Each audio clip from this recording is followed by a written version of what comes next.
모든 것, 이 앞에서 말한 모든 그 전무후무한 환란, 그리고 더욱더 극심해져가는 미혹, 이런 것들의 끝은 결국은 예수님의 재림, 예수님이 다시 오심으로 인하여 그 모든 것이 끝날 것입니다. 그러니까 그때까지 계속해서 환란은 일어날 거고 계속 미혹은 일어날 거예요. 그러니까 사탄은 점점 그날이 올수록, 예수님이 오시는 그날이 올수록 더 극심하게 우리를 방해할 거란 말이에요. 그럴 때에 우리는 오히려 더 꼭 붙들고 이 믿음의 삶을 살아야 되겠죠. 자, 그렇다면 오늘 우리가 이 지혜를 갖기를 원합니다. 무엇입니까? 만약 예수님이 임재할 때, 재림하실 때, 그때 어떤 모습이 일어나느냐, 어떤 현상들이 일어나느냐, 이것들을 우리가 알기를 원하는 것입니다. 자, 특징이 있습니다. 첫 번째, 우리 36절 보면 그날에 대한 특징이 있어요. 어떤 특징? 아무도 모른다. 아무도 모른다는 거예요. 그날과 그때는 아무도 모르나니 하늘의 천사들도 모르고 아들도 모르고 오직 아버지만 안다. 이렇게 말씀하십니다. 아들인 자기 자신도 모른다는 거예요. 오로지 모든 주권은 하나님께 있다. 하나님만 아신다라고 하는 거예요. 그러니까 이 말은 무슨 뜻이겠어요? 그날이 언제인지, 그때가 언제인지 너희들은 신경 꺼라. 거기에 집중하지 말아라. 그거 신경 쓰지 말아라. 그거 계산하고 앉아있지 말아라. 라고 하는 거예요. 중요하지 않다는 거죠. 자, 두 번째 특징입니다. 38절에 보면, 38절에 보면 뭐라고 했냐면, 홍수전에 노아가 방주에 들어가던 날까지, 그 방주를 100년 동안 지었는데, 그 노아가 또 그 가족들이 그 방주에 들어가는 날까지 사람들이 마시고 장가들고 시집가고 있으면서 39절 홍수가 나서 그들을 다 멸하기까지, 다 멸망을 당할 때까지 깨닫지 못하였다. 이게 바로 예수님의 재림 때의 모습이라고 하는 거예요. 준비는커녕 아예 모른다는 거예요. 자기가 지금 죽어가고 있는지조차도 모른다는 거죠. 자, 왜 그럴까? 한번 생각해 봤어요. 우리 그런 거 있잖아요. 그런 얘기 들어보신 적 있잖아요. 개구리를 삶는 법, 개구리를 죽이는 법. 어떻게 해요? 냄비에 이제 넣어놓고서 어떻게 해요? 뜨거운 불을 확 해요? 아니죠. 서서히 데핀대잖아요. 그러면은 이 개구리가 지금 뜨거워지는지를 모르는 거죠. 그러다가 어느 날 자기 몸이 익어가요. 근데 익어가는데 그조차도 모른다는 거예요. 갑자기 뜨거워지면 탁 튀어가지고 바깥으로 튀어나오겠는데 그러지를 못한다는 거예요. 자, 여러분 그렇습니다. 지금 저와 여러분들도 한번 생각해 보세요. 지금 세상이 정말 종말을 향해서 가고 있는 게 느껴지세요? 안 느껴지세요? 지금 세상에 자연의 그 재난들이 일어나고 있어요. 지금 많은 적그리스도, 이단, 사이비들이 일어나고 있어요. 많은 환란들, 또 재난과 전쟁들이 지금 일어나고 있단 말이에요. 근데 이것을 지금 말씀대로 정말 예수님의 재림과 연결시키는 사람이 지금 지구상에 몇 명이나 될까요? 이거 위험하다. 이제 종말 때가 됐다. 라고 하는 그 위기의식을 갖고 지금 살아가고 있는 사람들이 지금 몇 명이나 될까요? 그저 자연 현상이고, 우리가 산업 개발을 너무 심각하게 해가지고 온난화 현상이고, 그냥 사람들이 지금 혼란스러우니까 그 이단에 빠지고, 사이비에 빠지고, 마음의 안정을 찾기 위해서 그렇게 하는 거고, 그죠? 사람들이 서로 맞지 않으니까 서로 싸우고 전쟁하는 거다. 뭐 이런 그냥 인간사의 반복이다. 이 정도로 생각을 하는 거지. 이런 일들이 정말 예수님의 재림이 얼마 남지 않은 거구나. 이제 끝이 오는 거구나. 이러면 안 되겠구나. 내가 예수님께 나아가야 되겠구나. 예수님을 붙들어야 되겠구나. 라고 그렇게 생각하는 사람이 몇 명이나 되냐. 그러지 못한다는 거죠. 그러니까 그 냄비 속에 있는 개구리처럼, 그죠? 물의 온도에 그냥 적응해 가는 거예요. 적응해 가는 거예요. 그냥 이게 인간사다. 적응해 가는 거예요. 그러면서 자기 몸이 지금 익어가고 있는 거를 모르다가 결국은 온몸이 다 익어서 죽게 되어지는 거예요. 그러니까 지금 이 말씀이 그 말씀이라는 거예요. 들어가던 날까지, 노아가 방주에 들어가던 날까지 사람들은 뭐 한다고요? 깨닫지 못하고 마시고 장가들고 시집가고 그냥 일상 지금까지 그냥 하던 대로 그냥 살아간다는 거예요. 그리고 홍수가 나서 그들을 다 멸하기까지 홍수가 닥쳤어요. 그래서 죽겠어요. 그런데도 불구하고 깨닫지를 못합니다. 이렇게 되어진다는 거예요. 그러니까 사람들은 서서히 지금 익어가고 있어요. 죽어가고 있어요. 그 끝의 종말에 대해서 전혀 생각하지 못하는 거예요. 지금 그런다는 거예요. 그게 바로 예수님의 임재가 가까이 와가는 그 시대의 사람들의 특징, 세상의 특징이다라고 말해주고 있습니다. 또 세 번째는 뭐냐면, 그런데 그때에 그 날이 되면 두 사람이 밭에 있음에 한 사람이 갑자기 사라져버려요.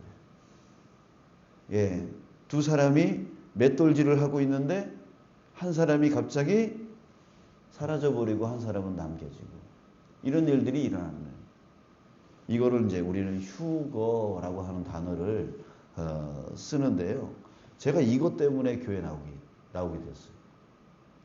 예전에 제가 고등학교 1학년 때 저희 집에 굴러다니던 책이 하나가 있었어요. 그건 이제 알고 보니까 작은 누나가 교회를 다니고 있었는데 그게 휴거라고 하는 책이었어요. 이게 뭐야 해서 한 페이지 두 페이지를 봤는데 너무 무서운 거예요. 그러니까 바로 이 이야기죠. 40절, 41절 이 이야기가 이제 책으로 나온 건데 너무 무서운 거예요. 그래서 그때에 친구가 교회 가자 막 이렇게 했었는데 버팅기다가 그 책 한 페이지 보고 교회 나가기 시작한 거예요. 그게 첫 이제 교회를 이제 발 디딛기 시작한 계기였습니다. 참 운이 좋은 사람이죠, 저는. 그것 때문에 교회를 나가게 되었으니까. 자, 여러분 이런 특징이 있어요. 지금 예수님이 말씀하고 계세요. 그때 그날 아무도 모른다. 근데 그때까지 정말 홍수가 나서 죽는 날까지 사람들은 깨닫지 못한다. 그리고 그 마지막 때에 갑자기 사람들이 사라진다. 이런 특징을 갖고 있는 거예요. 오직 그 때도 모르고 그날 현상들도 우리는 잘 모른다. 그러나 오직 그런 방법은 뭐예요? 우리가 구원받을 수 있는 오직 그 방법은 뭐라는 거예요? 42절 그러므로 깨어 있으라. 항상 깨어 있으라는 거예요. 또 44절에 뭐라 그래요? 이러므로 너희도 준비하고 있으라. 깨어 있으라, 준비하고 있으라. 이건 무슨 뜻이냐면 한 번의 준비를 얘기하는 게 아니에요. 한 번의 깨어 있음을 얘기하는 게 아니에요. 그날이 올 때까지 계속 진행형이에요. 그러니까 항상 긴장을 놓으면 안 된다는 거죠. 긴장을 놓으면 안 되는 거예요. 그래서 그날을 모르게 하시는 것일 수 있어요. 긴장을 놓지 말라고요. 그날을 알게 되어지면 어떻게 할까요? 하루 전날부터 준비하면 돼. 그러잖아요. 그냥 막 살다가 하루 전날 준비하면 돼. 이게 온전한 구원은 아니죠. 그게 그럴 수도 없고, 그 사람의 하나님은 중심을 보시니까 그 중심이 변해 있는지, 중심이 정말 예수 그리스도를 믿고 있는지, 예수 그리스도가 마음의 진심으로 믿고 있는지, 이걸 하나님이 보실 텐데, 막 살다가 하루 전날 믿으면 되지. 이게 되겠어요? 절대로 안 되는 거죠. 자, 그러니까 항상 깨어 있어야 돼요. 항상 준비하고 있어야 되는 거예요. 그러면 여러분 생각해 보세요. 그러면 항상 깨어 있고 항상 준비하고 있는 것은 어떤 삶을 얘기하는 걸까요? 성경을 깊이 연구하는 그 성경 공부를 해야 된다? 아니면 기도에 올인해야 된다? 하루에 대부분의 시간은 기도만 해야 된다? 아니면 교회만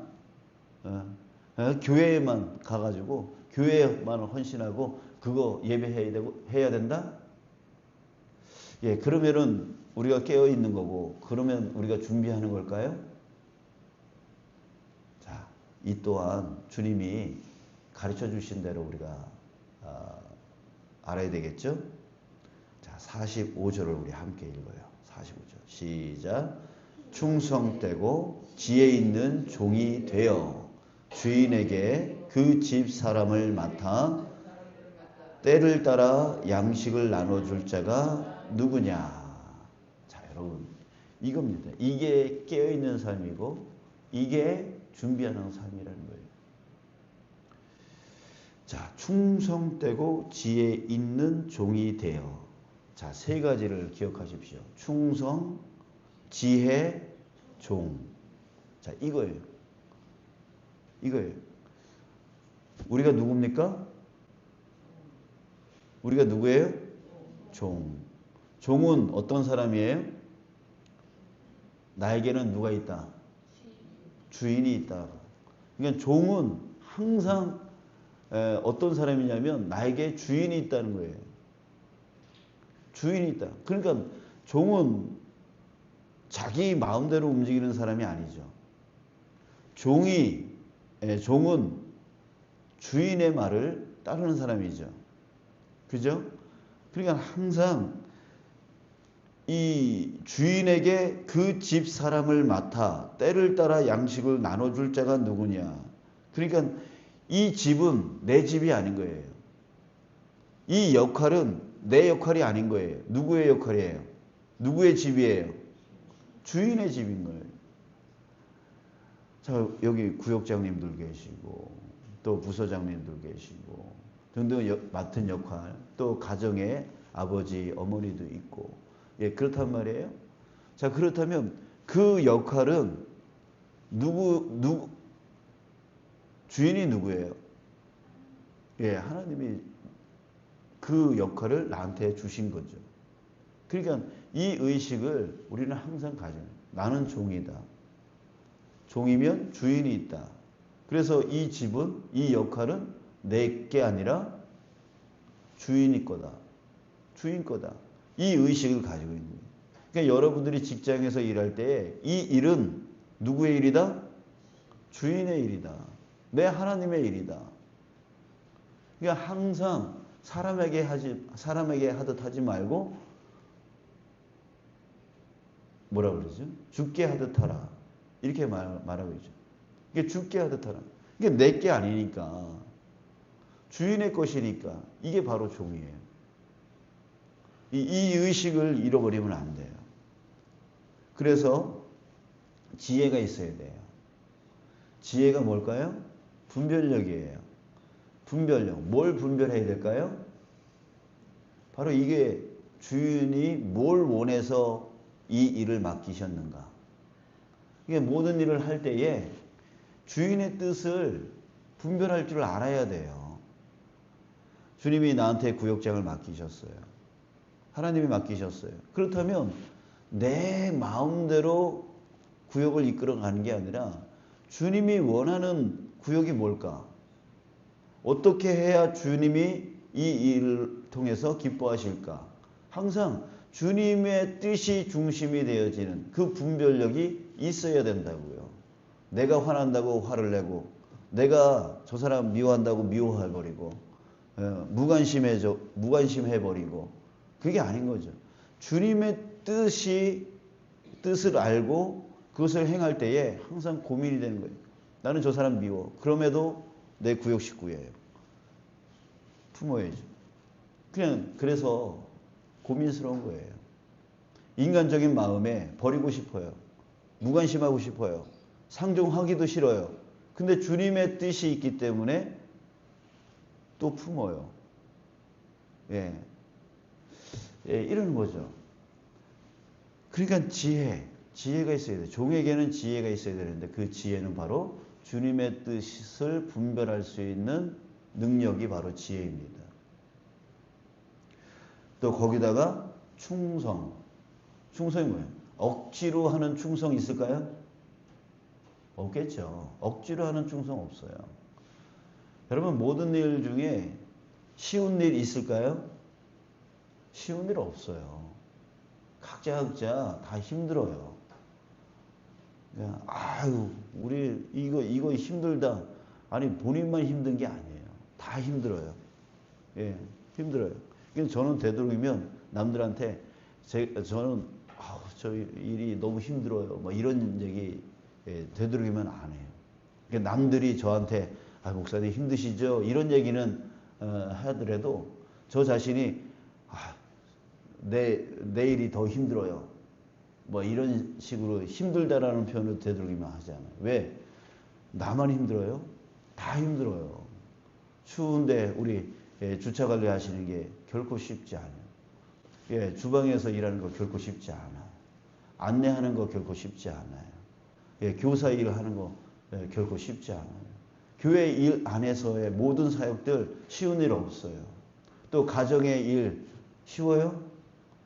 예, 남편들이 당신 집에서 뭐 하는 거야? 이런 것도 안 하고 뭐 하는 거야? 뭐 이러지만 그 남편들이 모르는 거예요. 그 아내의 일이 얼마나 힘든가. 모를 뿐이지 그게 쉽다는 얘기가 아니잖아요. 또 남편들이 바깥에서 일하고 돌아왔을 때 이것밖에 안 갖고 왔어 하면서 뭐 이렇게 월급에 대해서 뭐라고 하는데 또 아내가 안 좋은 거죠. 남편이 얼마나 힘들고 얼마나 애써서 벌어온 돈이다라고 하는 것을 인정해 줘야 돼요. 그러니까 세상에 있는 모든 사람들 그 맡은 일들은 쉬운 일이 결코 없습니다. 예, 쉬운 일이 결코 없어요. 그냥 단 우리가 뭐 하는 거예요? 충성할 뿐이에요. 충성할 뿐이에요.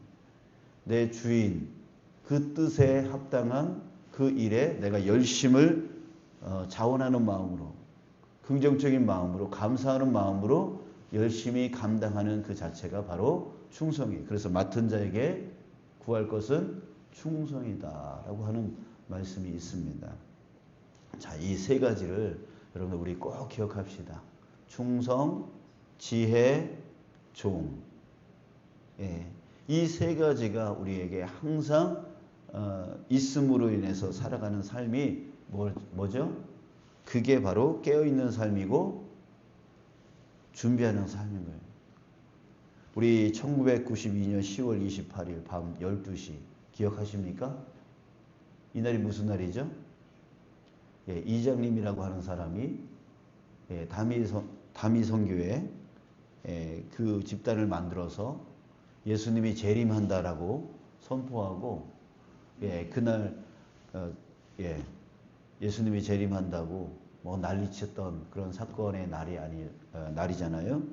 근데 이때에 사람들이 학생들은 학업을 다 포기하고 직장인들은 직장을 다 내려놓고 집을 다 팔고 다 한 자리에 모여가지고 예수님의 재림을 기다렸어요. 여러분 성경에 그렇게 말한 적이 없어요. 그렇게 하라고 한 적도 없어요. 예수님이 오늘 45절에서 뭐라 그랬어요? 일상 삶 속에서 주인이신 하나님이 우리에게 맡겨주신 일에 충성하고 분별하고 지혜롭게 분별하고 종으로서 그 맡겨진 일에 열심히 감당해 나가는 삶, 이게 바로 깨어있는 삶이고 그날을 준비하는 삶이다 라고 예수님이 말씀하셨어요. 다 팔아라. 다 직장 내려놔라. 그리고 한 곳에 모여서 기도만 해라. 그게 깨어있는 삶 준비하는 삶이 아닌 거예요. 여러분, 오늘 예수님이 재림한다면 예수님이 보는 게 뭐냐면 일상에서 맡겨진 일에 주님의 뜻을 분별하며 열심히 충성했는가. 이게 바로 깨어있는 삶, 준비하는 삶인 것을 기억하시면서 오늘 하루하루 나에게 맡겨진 일에 충성을 다하여 나가는 저와 여러분들 되길 주님의 이름으로 축복합니다.